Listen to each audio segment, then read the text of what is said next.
आज हमने करनी है 1.2 और 1.2 करने से पहले हमारे पास बहुत सी ऐसी डेफिनेशंस हैं जिनके कॉन्सेप्ट क्लियर होने चाहिए। तो पहले हम अपनी डेफिनेशन के कॉन्सेप्ट क्लियर करते हैं और होप सो उन कॉन्सेप्ट से ही हमारी पूरी 1.2 जो है वो सॉल्व हो जाएगी।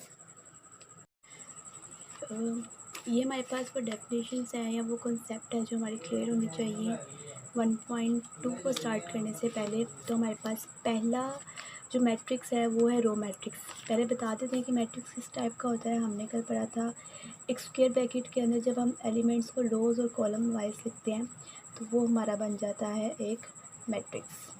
और हमने ये भी देखा था मैट्रिक्स का ऑर्डर क्या होता है। तो ऑर्डर ऑफ मैट्रिक्स हमने क्या पढ़ा था, हम लिखते हैं रो बाय कॉलम। और यहाँ पे रो और कॉलम से मुराद यहाँ पे नंबर ऑफ़ रोज़ और नंबर ऑफ़ कॉलम्स हैं।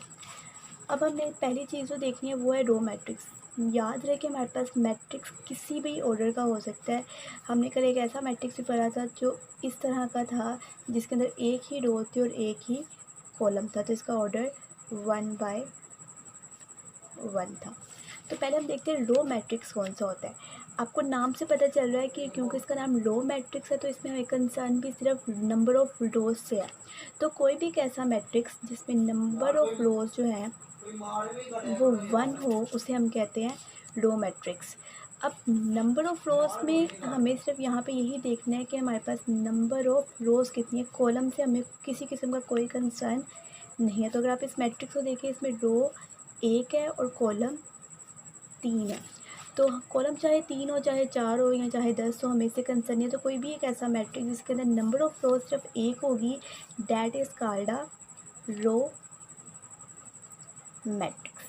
और इसी तरह आप लोग को आइडिया हो गया होगा कि जो नेक्स्ट हमारे पास टर्म है यहाँ पे कॉलम मैट्रिक्स, इसका क्या मतलब होगा कि कोई भी एक ऐसा मैट्रिक्स जिसके अंदर कॉलम 1 हो वो हमारे पास क्या होता है, कॉलम मैट्रिक्स होता है। तो अगर आप इसको देखें तो इसके अंदर हमारे पास एक कॉलम है और 3 रोज़ है। तो नंबर ऑफ़ कॉलम हमारे पास क्या है, 1। तो कोई भी एक ऐसा मैट्रिक्स जिसके अंदर नंबर ऑफ़ कॉलम 1 हो, याद रहे कि हमें सिर्फ नंबर ऑफ़ कॉलम से कंसर्न है। नंबर ऑफ़ कॉलम जो है वो 1 होनी चाहिए और यहाँ पे नंबर ऑफ़ रो 1 होनी चाहिए। बाकी रो वाले में कॉलम चाहे जितने मर्ज़ी हो और कॉलम वाले में रो चाहे जितनी मर्ज़ी हो, इससे कोई कंसर्न नहीं है। तो एक ऐसा मैट्रिक्स जिसके अंदर नंबर ऑफ़ रो सिर्फ 1 हो वो रो मैट्रिक्स कहलाता है, और जिसके अंदर नंबर ऑफ़ कॉलम 1 हो वो हमारा कॉलम मैट्रिक्स कहलाता है। नेक्स्ट हम अपना देखते हैं नल मैट्रिक्स कौन सा होता है। नल मैट्रिक्स से मुराद है, आपने टर्म यूज़ देखी होगी, ये जो नल टर्म है ये मैथ में मोस्टली जो है यूज़ होती है फॉर ज़ीरो वैल्यू को हम नल वैल्यू कहते हैं। तो कोई भी एक ऐसा मैट्रिक्स जिसके अंदर मौजूद सारी की सारी एलिमेंट जो हैं वो ज़ीरो हो, ज़ीरो के अलावा कोई एलिमेंट मौजूद ना, वो हमारे पास होता है नल मैट्रिक्स। मैं यहाँ पे किसी भी किस्म के किसी भी ऑर्डर का जो है वो मैट्रिक्स लिख सकती हूँ, सिर्फ शर्त ये होनी चाहिए कि उसके अंदर जितने भी एलिमेंट्स हैं वो ज़ीरो होने चाहिए। तो चाहे मैं इस तरह से लिख दूँ 0 0 0, तो ये हमारे पास क्या है, एक नल मैट्रिक्स है। लेकिन अगर आप इस पर थोड़ा सा गौर करें तो ये हमारे पास रेक्टेंगल मैट्रिक्स भी है, वो मैं आपको बाद में बताऊंगी। ये हमारे पास एक कॉलम मैट्रिक्स भी है क्योंकि इसके अंदर नंबर ऑफ़ रोज जो है वो 1 है। तो यहाँ पे ये बताने का मकसद ये है कि ज़रूरी नहीं है कि एक मैट्रिक्स की कोई एक ही टाइप जो है वो फॉलो हो रही हो। जैसे आप इधर देख रहे हैं ये जो मैट्रिक्स है वो एक नल मैट्रिक्स भी है और इसी तरह ये जो है वो कॉलम मैट्रिक्स भी होगा। तो हमारे पास नल मैट्रिक्स सिंपली क्या होता है, जिसके सारे एलिमेंट्स क्या हों, ज़ीरो। नेक्स्ट हमारे पास है स्क्वायर मैट्रिक्स और रेक्टेंगल मैट्रिक्स। इन दोनों को हम एक साथ ही देखेंगे कि ये क्या होता है। तो हमारे पास स्क्वायर या रेक्टेंगल मैट्रिक्स क्या होता है। मैं यहाँ पे कोई भी मैट्रिक्स लिखती हूँ, आपको दिखाती हूँ 2 3 1 4, और इसी तरह यहाँ पे लिख लेती हूँ 2 3 1 4 5 6। यहाँ पे पहले हम इसका ऑर्डर देखते हैं। इस यहाँ पे नंबर ऑफ़ रोज़ 2 है और नंबर ऑफ़ कॉलम्स भी क्या है, 2 है। तो इसका ऑर्डर बनेगा 2/2। और जब हम इस वाले मैट्रिक्स का देखते हैं तो इसके अंदर नंबर ऑफ़ रोज़ 2 है और नंबर ऑफ़ कॉलम्स जो है वो 3 है। तो इसका ऑर्डर बनेगा 2/3। तो स्क्वायर मैट्रिक्स और रेक्टेंगल मैट्रिक्स में बेसिकली डिफरेंस क्या है। ऐसा मैट्रिक्स जिसमें नंबर ऑफ़ रोज़ और नंबर ऑफ़ कॉलम्स बराबर हो उसे हम बोलते हैं स्क्वायर मैट्रिक्स। आप लोग इसे इस तरह से भी याद रख सकते हैं कि हमें पता है जो स्क्वायर वाली शेप होती है उसकी चारों साइड्स बराबर होती हैं। तो हमारे पास स्क्वायर मैट्रिक्स वो मैट्रिक्स है जिसके नंबर ऑफ़ रोज़ और नंबर ऑफ़ कॉलम्स क्या हैं, बराबर। और बिल्कुल इसके ऑपोजिट बात हम करते हैं रेक्टेंगल मैट्रिक्स की। तो रेक्टेंगल मैट्रिक्स कौन सा होता है? एक ऐसा मैट्रिक्स जिसके नंबर ऑफ़ रोज़ और नंबर ऑफ़ कॉलम डिफरेंट होते हैं, यानी कि ये नंबर ऑफ़ रोज़ जो है वो हमारे पास 2 है और नंबर ऑफ़ कॉलम्स जो है वो 3 है, तो ये बराबर नहीं है। इसका मतलब है ये रेक्टेंगल मैट्रिक्स है। तो स्क्वायर मैट्रिक्स और रेक्टेंगल मैट्रिक्स को हमेशा एक साथ पढ़ा जाता है, क्योंकि स्क्वायर मैट्रिक्स और रेक्टेंगल मैट्रिक्स में सिर्फ इतना ही फ़र्क है डेफिनेशन में कि इस डेफिनेशन में नंबर ऑफ़ रोज़ और कॉलम बराबर होते हैं और इसमें बराबर नहीं होते। अगली चीज़ हमारे पास क्या है? अगली चीज़ हमारे पास है आइडेंटिटी मैट्रिक्स, स्केलर मैट्रिक्स और डायगोनल मैट्रिक्स। इन तीनों मैट्रिक्स को भी हम साथ ही पढ़ेंगे। पहले हम देखते हैं कि डायगोनल क्या होता है और फिर हम देखेंगे कि डायगोनल मैट्रिक्स क्या होता है। आप कोई भी ज्योमेट्रिक शेप ले लें, जैसे कि एक स्क्वायर अगर आप इस तरह से कंसीडर करें और अपनी राइट हैंड साइड से इस तरह से या अपनी लेफ़्ट हैंड साइड से इस तरह से एक लाइन लें, तो ये जो लाइंस होती हैं ये हम बोलते हैं इन लाइंस को डायगोनल, और ये हर ज्योमेट्रिक शेप की होती है। अब मैं आपको बताती हूँ कि डायगोनल मैट्रिक्स में इसका क्या रोल है। मैं आपको एक मैट्रिक्स लिख के दिखाती हूँ।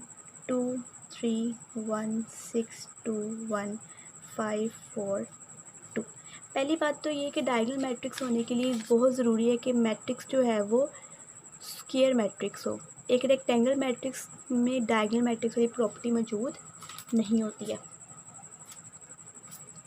तो पहली बात तो हमें ये देखना है कि ये स्क्वायर मैट्रिक्स है, तो ये स्क्वायर मैट्रिक्स है क्योंकि इसके अंदर नंबर ऑफ़ रोज़ भी 3 है और नंबर ऑफ़ कॉलम्स भी 3 है, तो ये स्क्वायर मैट्रिक्स है। अब हम डायगोनल मैट्रिक्स की डेफिनेशन देखते हैं कि डायगोनल मैट्रिक्स क्या होता है। डायगोनल मैट्रिक्स होने के लिए बहुत ज़रूरी है कि जो डायगोनल वाली एंट्रीज़ हैं, डायगोनल अब हम यहाँ पे कौन सा होगा, ये वाला। अपने सीधे हाथ से इस तरह लाइन क्रॉस करें तो यहाँ पे इस जगह पे जो एलिमेंट्स आ रहे हैं ये हमारे पास डायगोनल एलिमेंट्स होंगे। इसी वाली लाइन को हम क्या कहेंगे, डायगोनल एलिमेंट्स। तो मैं इसको लिखती हूँ, यहाँ पे लिख देती हूँ 2 0 1, और बाकी के जो एलिमेंट्स मेरे पास बचते हैं उन्हें मैं लिख देती हूँ 0 0 0 0 और 0। तो ये मेरे पास जो है वो डायगोनल वाला हिस्सा है और बाकी जो है बाकी एलिमेंट्स हैं। तो डायगोनल मैट्रिक्स बेसिकली एक ऐसा मैट्रिक्स होता है जिसमें डायगोनल एंट्रीज़ को छोड़ के, इसको एंट्रीज़ भी बोलते हैं और एलिमेंट्स भी बोलते हैं, डायगोनल वाली एंट्रीज़ को छोड़ के बाकी सारी एंट्रीज़ क्या हो, ज़ीरो हो। और डायगोनल वाली एंट्री में कम से कम एक एंट्री ऐसी ज़रूर हो जो नॉन ज़ीरो। नॉन ज़ीरो से मुराद है कि वो ज़ीरो नहीं होनी चाहिए। देखिए आप यहाँ पे डायगोनल एंट्रीज़ में भी एक एंट्री ज़ीरो है। डायगोनल वाली जो एंट्रीज़ है उनमें सारी एंट्रीज़ का ज़ीरो नहीं होना चाहिए, कोई एक ऐसी एंट्री हमें ज़रूर मिलनी चाहिए जो कि नॉन ज़ीरो हो। तो हमारे पास 2 भी है और 1 भी है जो कि ज़ीरो नहीं है। तो एक ऐसे मैट्रिक्स को हम बोलते हैं डायगोनल मैट्रिक्स। मैंने आप लोग को डायगोनल इसलिए बताया कि क्या होता है, ताकि आपको आइडिया हो सके कि हमारे पास डायगोनल मैट्रिक्स को डायगोनल मैट्रिक्स का नाम क्यों देते हैं। अब डायगोनल मैट्रिक्स की अगली चीज़ हमारे पास आती है स्केलर मैट्रिक्स और आइडेंटिटी मैट्रिक्स। स्केलर मैट्रिक्स और आइडेंटिटी मैट्रिक्स जो है वो बेसिकली एक डायगोनल मैट्रिक्स है। डायगोनल मैट्रिक्स को कैसा डायगोनल मैट्रिक्स, डायगोनल मैट्रिक्स के लिए हम पहली प्रॉपर्टी ले लेते हैं 0 0 0, यहाँ भी 0, यहाँ पे भी 0, यहाँ पे भी 0, यानी कि डायगोनल एंट्रीज़ के अलावा सारी एंट्रीज़ मैंने क्या कर दिया 0, और यहाँ पे जो है वो फिलिंग होनी है डायगोनल एंट्रीज़ की। तो अगर हमारे पास सारी डायगोनल एंट्रीज़ एक जैसी हो, यानी कि यहाँ पे भी 2 हो, यहाँ पे भी 2 हो और यहाँ पे भी 2 हो, तो ऐसे डायगोनल मैट्रिक्स को हम नाम देते हैं स्केलर मैट्रिक्स का। तो स्केलर मैट्रिक्स बेसिकली एक डायगोनल मैट्रिक्स से होता है, एक ऐसा डायगोनल मैट्रिक्स जिसकी डायगोनल एंट्रीज़ क्या हो, सेम हो। और डायगोनल मैट्रिक्स होने के लिए सबसे ज़रूरी क्या है कि वो स्क्वायर मैट्रिक्स हो। एक रेक्टेंगल मैट्रिक्स कभी भी डायगोनल मैट्रिक्स नहीं हो सकता। क्यों नहीं हो सकता, मैं आपको बताती हूँ। ये देखिए एक डायगोनल मैट्रिक्स, इसको हम बना सकते हैं कि नहीं, हम देखते हैं। ये एक रेक्टेंगल मैट्रिक्स है, इसका जो 2/3 है, तो यहाँ पे हमें जो डायगोनल वाली साइड होती है वही नहीं मिल पाती, तो इसलिए हम जो है वो एक रेक्टेंगल मैट्रिक्स को डायगोनल मैट्रिक्स कभी भी नहीं बना सकते। अब देखते हैं हमारे पास एक लास्ट वन रह गया, वो हमारे पास है आइडेंटिटी मैट्रिक्स। तो आइडेंटिटी मैट्रिक्स भी एक डायगोनल मैट्रिक्स है। उसमें क्या होता है, उसमें जो डायगोनल एंट्रीज़ होती है वो सारी की सारी 1 होती हैं। तो यहाँ पे भी 1, यहाँ पे भी 1 और यहाँ पे भी 1, ये जो हमारी डायगोनल एंट्रीज़ है ये 1 होती है और बाकी एंट्रीज़ हमारे पास क्या होती हैं, 0 होती है। तो हमारे पास ये है कुछ डेफिनेशन जो हमारे पास 1.2 के लिए बहुत ज़रूरी है। मैं आपको एक दफ़ा फिर से रिपीट कर देती हूँ। कि हमारे पास रो मैट्रिक्स है, कॉलम मैट्रिक्स है, नल मैट्रिक्स है। रो मैट्रिक्स को आप नाम से याद कर सकते हैं क्योंकि इसका नाम में रो आ रहा है, तो ऐसा मैट्रिक्स जिसके अंदर नंबर ऑफ़ रो 1 हो। इसी तरह इसमें नंबर ऑफ़ कॉलम 1 होता है। नल मैट्रिक्स 0 से होता है। स्क्वायर मैट्रिक्स, आप स्क्वायर शेप को अगर पता हो तो आप उससे याद रख सकते हैं जिसके नंबर ऑफ़ रोज़ और कॉलम सेम हो। इसी तरह रेक्टेंगल मैट्रिक्स में नंबर ऑफ़ रोज़ और नंबर ऑफ़ कॉलम सेम नहीं होते। उसके बाद आप लोग को ये तीनों मैट्रिक्स को याद रखने के लिए सबसे पहले इन तीनों मैट्रिक्स की एक प्रॉपर्टी याद ये रखनी है कि ये स्क्वायर मैट्रिक्स के होते हैं और रेक्टेंगल के नहीं होते। तो ये जो स्केलर मैट्रिक्स है और आइडेंटिटी मैट्रिक्स है, ये बेसिकली डायगोनल मैट्रिक्स की ही दो टाइप्स हैं। स्केलर में वो जिसमें हमारे पास डायगोनल एंट्रीज सारी सेम हो जाए, आइडेंटिटी वो जिसमें सारी एंट्रीज 1 हो जाए। अब आपको एक बेसिक बात पता होनी चाहिए कि ये आइडेंटिटी, मैथ में जब भी आप आइडेंटिटी की बात करते हैं तो हमारे पास जो 1 है वो मल्टीप्लिकेटिव आइडेंटिटी के तौर पे यूज़ होता है। तो हम मोस्टली जो 1 है उसको यूनिट बोलते हैं मैथ में। यूनिट आप लोगों ने फिज़िक्स वगैरह में टर्म पढ़ी होगी। यूनिट हम ऐसे यूनिट्स बोलते हैं जो कि हमारे पास फिज़िकल क्वांटिटीज़ के लिए होते हैं, लेकिन यहाँ पे जब भी मैथ में यूनिट वर्ड यूज़ होता है या यूनिटी वर्ड यूज़ होता है तो इट मीन कि हम यहाँ पे 1 की बात कर रहे हैं। मैथमेटिकल लैंग्वेज में यूनिटी या यूनिट को 1 कहते हैं, इसलिए आइडेंटिटी मैट्रिक्स एक दूसरा नाम भी है और वो है हमारे पास यूनिट मैट्रिक्स। अब मैं आपको 1.2 के कुछ क्वेश्चंस जो है वो दिखाती हूँ ताकि हम आइडिया ले सकें कि हमें कैसे पता चलेगा कि किस मैट्रिक्स की कौन सी टाइप है।